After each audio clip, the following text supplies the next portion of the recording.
সবাইকে স্বাগত দীপ্ত সন্ধ্যার সংবাদে। সাথে রয়েছে দোলা ডলরের। শুরুতেই জানাবো সংবাদ শিরোনাম।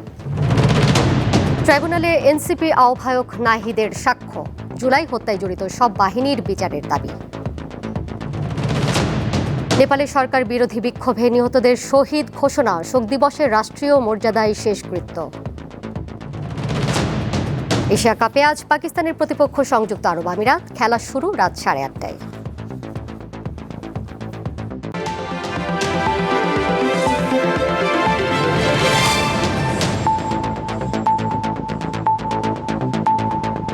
ক্ষমতাচ্যুত প্রধানমন্ত্রী শেখ হাসিনা সহ 3 জনের বিরুদ্ধে ট্রাইব্যুনালে সাক্ষ্য দিয়েছেন জাতীয় নাগরিক পার্টির আহ্বায়ক ও জুলাই আন্দোলনে নেতৃত্ব দেওয়া নাহিদ ইসলাম।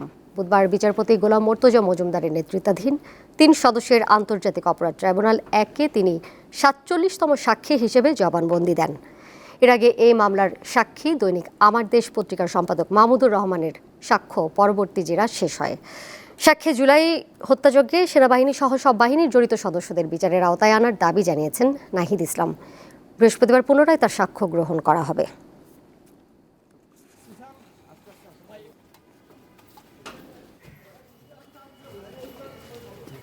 প্রত্যাশা করি ন্যায় বিচার, যে এত মানুষ, এত আমাদের ভাই বোনেরা শহীদ হয়েছেন, আহত হয়েছেন, রক্ত দিয়েছেন, আমরা সকলেই ন্যায় বিচার পাব। এবং যারা এই হত্যাকাণ্ডের সাথে জড়িত, আওয়ামী লীগ, পুলিশ সহ যারা জড়িত, তারা বিচারের আওতায় আসবেন, তাদের শাস্তি হবে। এবং এই ন্যায় বিচার একটা নিদর্শন হয়ে থাকবে শুধু বাংলাদেশের জন্যই নয়, পৃথিবীর জন্য, যে যদি কেউ স্বৈর শাসন কায়েম করতে চায়, জনগণের উপরে আক্রমণ চালায়, জনগণকে হত্যা করে, তার পরিণতি আসলে কি হয়। সরকারি ক্রয় আইন সংশোধন করে 10% দরের বেশি বা কম রাখার বিধান বাদ দেওয়া হয়েছে। এতে মাফিয়া চক্রের ক্রমাগতভাবে বিভিন্ন প্রকল্পের কাজ পাওয়ার সুযোগ বন্ধ হচ্ছে। বুধবার রাজধানীর আগারগাঁওয়ে জাতীয় অর্থনৈতিক পরিষদের নির্বাহী কমিটি একনেক বৈঠক শেষে ব্রিফিংয়ে এইসব কথা জানান পরিকল্পনা উপদেষ্টা ডক্টর ওয়াহিদ উদ্দিন মাহমুদ। তিনি বলেন, সরকারি ক্রয় আইন সংশোধনীতে যে কোনো দরপত্রে 30% কাজ নতুন ঠিকাদারদের দিতে হবে। এছাড়া দরপত্র মূল্যায়নের ক্ষেত্রেও পরিবর্তন আসবে। উপদেষ্টা জানান, বৈঠকে 8,333 কোটি টাকার 13টি প্রকল্প অনুমোদন দেওয়া হয়েছে। বৈঠকে সভাপতিত্ব করেন প্রধান উপদেষ্টা ডক্টর মোহাম্মদ ইউনূস। সরকারি ক্রয় নীতি, এটা একটা আইন। এখন যা করা হয়েছে যে একদম সংশোধিত নতুনভাবে এখানে 10% প্রকলিত ব্যয়ের উপরে নিচে এটা তুলে দেওয়া হয়েছে। প্রত্যেক খাতে যেভাবে কিছু ব্যবসায়ী চক্র, সুবিধাভোগী ব্যবসায়ী চক্র, ইভেন মাফিয়া চক্র বলবো আমি, তাদের একটা যেভাবে মূল্যায়ন করা হতো সেই সূত্র ধরেই শুধু তারাই ক্রমাগতভাবে রেলওয়ের প্রকল্প হোক, সড়ক জনপথের প্রকল্প, পানি সম্পদ বিভাগের প্রকল্প, কয়েকটা কোম্পানির দখলে ছিল। দাবি আদায়ে রাজধানীর তেজগাঁওয়ে সড়ক অবরোধ করে বিক্ষোভ করেছেন ঢাকা পলিটেকনিক ইনস্টিটিউট সহ বিভিন্ন সরকারি বেসরকারি কারিগরি শিক্ষা প্রতিষ্ঠানের শিক্ষার্থীরা। পরে সড়ক অবরোধ প্রত্যাহার করে আন্দোলনকারী শিক্ষার্থীরা 7 রাস্তা মোড়ে অবস্থান নেন। অবরোধ প্রত্যাহার করার পর 7 রাস্তা মোড় দিয়ে যান চলাচল শুরু হয়। কারিগরি ছাত্র আন্দোলন বাংলাদেশ ব্যানারে আন্দোলনরত শিক্ষার্থীদের পক্ষ থেকে বলা হয়, তারা আপাতত সড়ক অবরোধ প্রত্যাহার করেছেন, তবে তারা 7 রাস্তা মোড়ে অবস্থান করবেন। সড়কের ফাঁকা অংশ দিয়ে যান চলাচল করবে।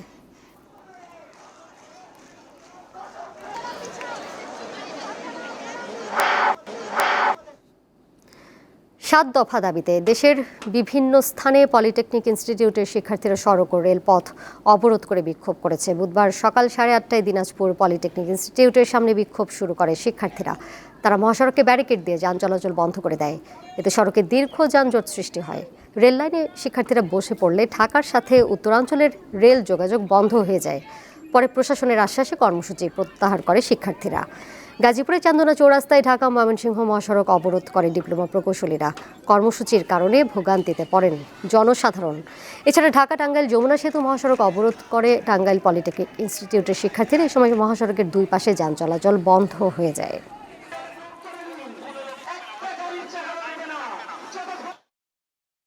তারা যে 3 দফা যে দাবিটা করছে অযৌক্তিক, তাদের 3 দফা দাবি। আমাদের চাকরি সেক্টরে 10ম গ্রেডে বিএসসি আসতে যাচ্ছে, তো আমাদের আমাদের তো একটা রুজির ব্যাপার আছে। বিএসসি আমাদের ভবিষ্যতে আমরা ভার্সিটিতেও ভর্তি হতে পারবো না। আমরা যদি কিছু না করতে পারি তাহলে আমরা 4 বছর পড়াশোনা করে আমরা কি করলাম? রাজধানীর 7টি কলেজের উচ্চশিক্ষা ও নারী শিক্ষা সংকোচনের পাশাপাশি স্বতন্ত্র কাঠামো ঐতিহ্য বিলুপ্তির চেষ্টার প্রতিবাদে মানববন্ধন ও স্মারকলিপি দিয়েছে বিসিএস সাধারণ শিক্ষা সমিতি। বুধবার দুপুর 12টা থেকে 1টা পর্যন্ত রাজধানীর আগারগাঁওয়ে বিশ্ববিদ্যালয় মঞ্জুরি কমিশনের সামনে ঢাকা কলেজ, মিরপুর বাংলা কলেজ ও বেগম বদরুন্নেসা কলেজ সহ 7টি কলেজের শিক্ষকরা এ মানববন্ধন কর্মসূচি পালন করেন। এ সময় তারা বিশ্ববিদ্যালয় মঞ্জুরি কমিশনের কাছে শিক্ষকদের পর্যবেক্ষণ তুলে ধরেন। মানববন্ধনে শিক্ষকরা এই কলেজগুলো কোন বিশ্ববিদ্যালয়ের অধিভুক্ত হবে তা আলোচনার মাধ্যমে নির্ধারণের দাবি জানান। কলেজের বিদ্যমান সক্ষমতা, অবকাঠামো ও ভৌগোলিক অবস্থান বিবেচনা করে কলেজগুলোকে কলেজিয়েট বা অধিভুক্তিমূলক কাঠামোতে রূপান্তর করা সহ 7টি সুপারিশ প্রস্তাব করেন তারা।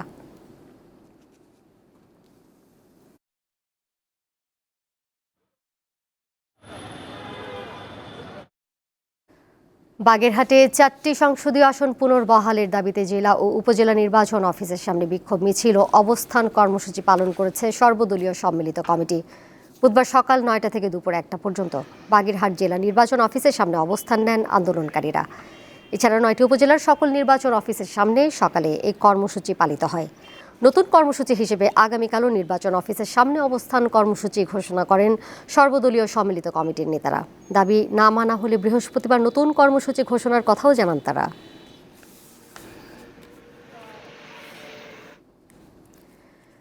জামায়াত সহ কয়েকটি রাজনৈতিক দলের ডাকা আন্দোলনকে আলোচনার টেবিলকে অসম্মান করা হিসেবে দেখছেন বিএনপির স্থায়ী কমিটির সদস্য আমির খসরু মাহমুদ চৌধুরী। তিনি বলেন, এখন আলোচনা চলছে, এর মধ্যে বেশিরভাগ ইস্যুতে ঐকমত্য হয়ে গেছে। এই অবস্থায় আন্দোলনের ডাক দেওয়ার বিষয়ে জনগণের প্রশ্ন রয়েছে। বুধবার রাজধানীর বনানীতে সাংবাদিকদের তিনি এসব কথা জানান। বিতাড়িত শক্তিকে ফেরত আসার পথ তৈরি হচ্ছে কিনা সেই প্রশ্নও তোলেন আমির খসরু। তিনি আরও বলেন, জনগণ যেখানে নির্বাচনের জন্য অপেক্ষায়, তখন মাঠ দখল করতে হবে ভোটের প্রচারণার মাধ্যমে।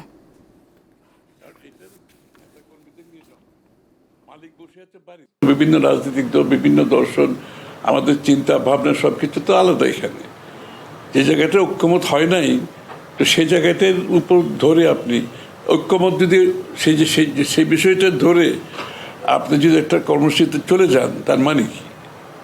তার মানে তারা ঐক্যমতের যে আলোচনা, সে তার প্রতি কোনো সম্মান দেখাচ্ছে না। চাঞ্চল্যকর আশরাফ আলী হত্যা মামলায় 4 জনকে যাবজ্জীবন কারাদণ্ড দিয়েছে আদালত। একই সাথে প্রত্যেককে 10,000 টাকা জরিমানা করা হয়। বুধবার সিরাজগঞ্জ জেলা ও দায়রা জজ আদালতের বিচারক ইকবাল হোসেন এই রায় প্রদান করেন। এই মামলায় আরও 2 জনকে 2 বছরের সশ্রম কারাদণ্ড দেওয়া হয়েছে। যাবজ্জীবন কারাদণ্ডপ্রাপ্তরা হলেন সিরাজগঞ্জ সদর উপজেলার চাঁদপাল গ্রামের আব্দুল আলিম, আবু বক্কার, মোজাম আলী ও আব্দুর রউফ। 2 বছর সাজাপ্রাপ্তরা হলেন আবদুল্লাহ ও মোস্তাফিজ হোসেন। 2014 সালের 8 সেপ্টেম্বর চাঁদপাল গ্রামের আশরাফ আলীকে বাড়ির পাশের রাস্তায় কুপিয়ে ও পিটিয়ে হত্যা করে আসামিরা।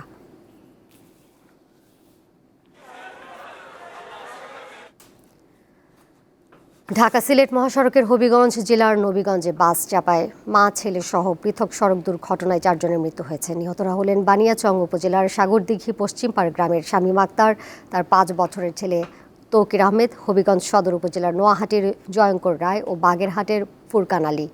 পুলিশ জানায়, বেলা 11:30টার দিকে অসুস্থ আত্মীয়কে দেখতে শামীম আক্তার তার ছেলেকে নিয়ে নবীগঞ্জে যাচ্ছিলেন। দিনারপুর কলেজ সংলগ্ন এলাকায় মহাসড়ক পারাপারের সময় সিলেটগামী একটি বাস মা ও ছেলেকে চাপা দেয়। এতে ঘটনাস্থলেই তাদের মৃত্যু হয়। এছাড়া শায়েস্তাগঞ্জে ট্রাক চাপায় জয়ঙ্কর রায় এবং বাহুবলের হাফিজপুরে বাস ও কাভার্ড ভ্যানের মুখোমুখি সংঘর্ষে মারা যান ফুরকান আলী।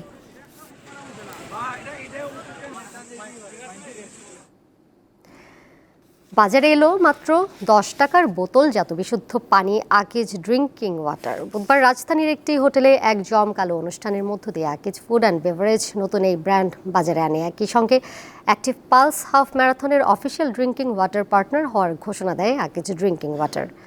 দক্ষিণ এশিয়ার সর্ববৃহৎ সর্বাধুনিক বোতলজাত পানি উৎপাদন লাইন থেকে প্রথম ধাপে বাজারে এসেছে 300 মিলিলিটার আকিজ ড্রিঙ্কিং ওয়াটার। বাজারে এই বিশুদ্ধ পানির দাম হবে মাত্র 10 টাকা। তবে বিশেষ অফারে ভোক্তারা পাচ্ছেন বাড়তি 10 ভাগ অর্থাৎ 330 মিলিলিটার বিশুদ্ধ পানি।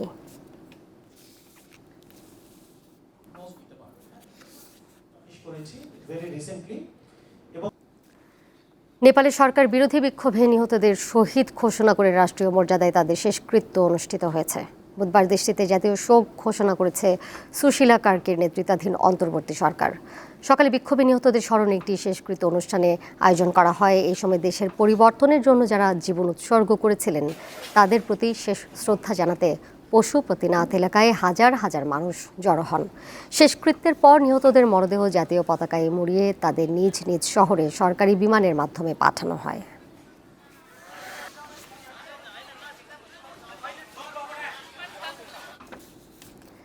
দুদিনের রাষ্ট্রীয় সফরে যুক্তরাজ্যে পৌঁছেছেন মার্কিন প্রেসিডেন্ট ডোনাল্ড ট্রাম্প। স্থানীয় সময় মঙ্গলবার লন্ডনের স্ট্যানস্টেড বিমানবন্দরে অবতরণ করেন তিনি।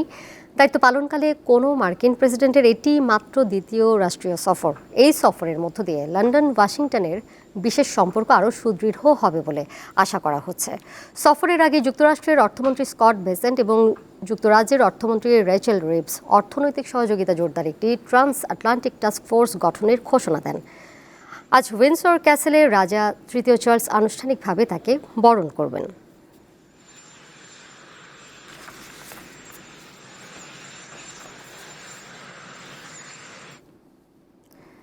রাশিয়া ও বেলারুশের সামরিক মহড়ায় যোগ দিয়েছে বাংলাদেশ ও ভারত সহ 6টি দেশ।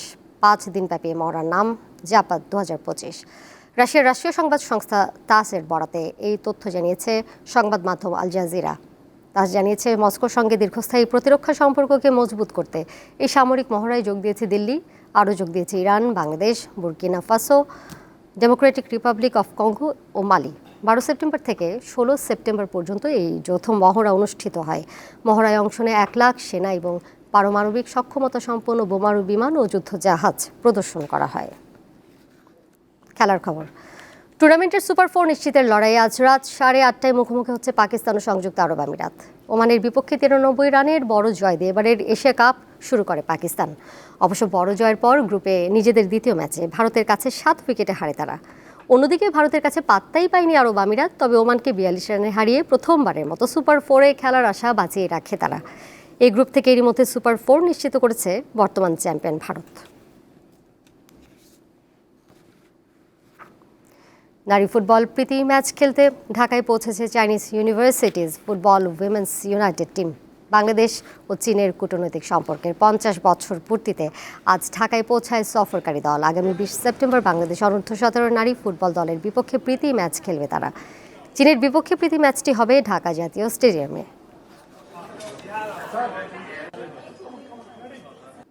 শেষ করব সন্ধ্যার সংবাদ। যাবার আগে শিরোনামগুলো জানিয়ে দেব আরও একবার। ট্রাইব্যুনালে এনসিপি আহ্বায়ক নাহিদের সাক্ষ্য, জুলাই হত্যায় জড়িত সব বাহিনীর বিচারের দাবি।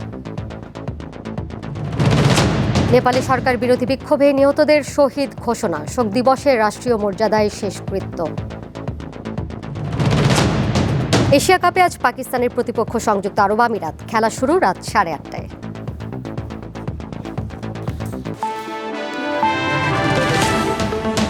আর এই ছিল এখনকার মতো। এরপরে সংবাদ দেখবেন রাত 11টায়। এছাড়াও আরও তথ্য এবং বিনোদনের নানা খবর জানতে যুক্ত থাকুন দীপ্তর ডিজিটাল প্ল্যাটফর্মে। ধন্যবাদ সবাইকে এতক্ষণ সাথে থাকার জন্য।